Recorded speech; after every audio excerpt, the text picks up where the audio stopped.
ഈ ഒരു വിശ്വാസത്തെക്കുറിച്ചാണ് നമ്മൾ സംസാരിക്കുന്നത്. നമ്മൾ എല്ലാത്തിലും വിശ്വാസം അർപ്പിക്കുന്ന കൂട്ടത്തിലാണ്. പല കാര്യങ്ങളും നമ്മൾ ആ ഒരു വിശ്വാസത്തിലാണ് ജീവിക്കുന്നത്. നാളെ എന്ത് സംഭവിക്കുന്ന അറിയില്ലെങ്കിലും അതൊരു വിശ്വാസമാണ്. പക്ഷേ ഇതൊരു അന്ധവിശ്വാസമായി മാറുന്നത് എപ്പോഴാണ്? നമ്മുടെ വിശ്വാസം മോറലായിട്ടുള്ള ലീഗലായിട്ടുള്ള നിയമങ്ങളെ ലംഘിച്ചുകൊണ്ട് പെട്ടെന്ന് നമ്മൾ ധനസമ്പാദനത്തിനോ വളർച്ചയ്ക്കോ നേട്ടങ്ങളോ ഉണ്ടാക്കാൻ വേണ്ടിയിട്ട് വളഞ്ഞ വഴിയിൽ ട്രൈ ചെയ്യുമ്പോഴാണ് പലപ്പോഴും അന്ധവിശ്വാസങ്ങൾ ഗുരുതരമായ അവസ്ഥയിലേക്ക് എത്തുന്നത്.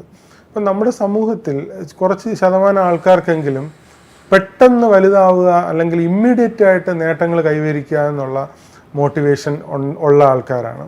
അപ്പോൾ അവർ ചെറിയ വിശ്വാസവും കൂടുതൽ ഇറാഷണലായിട്ടുള്ള ഇമ്മോറലായിട്ടുള്ള ഇല്ലീഗലായിട്ടുള്ള കാര്യങ്ങളും കൂടെ ഉൾപ്പെടുത്തിക്കൊണ്ട് അവർ ലൈഫിൽ എന്തെങ്കിലും ആക്ടിവിറ്റികൾ ചെയ്യാൻ വേണ്ടിയിട്ട് ശ്രമിക്കുമ്പോഴാണ് ഇത് വലിയ രീതിയിൽ സമൂഹത്തിനും മറ്റു വ്യക്തികൾക്കും ദോഷം ചെയ്യുന്ന രീതിയിലേക്ക് വരുന്നത്.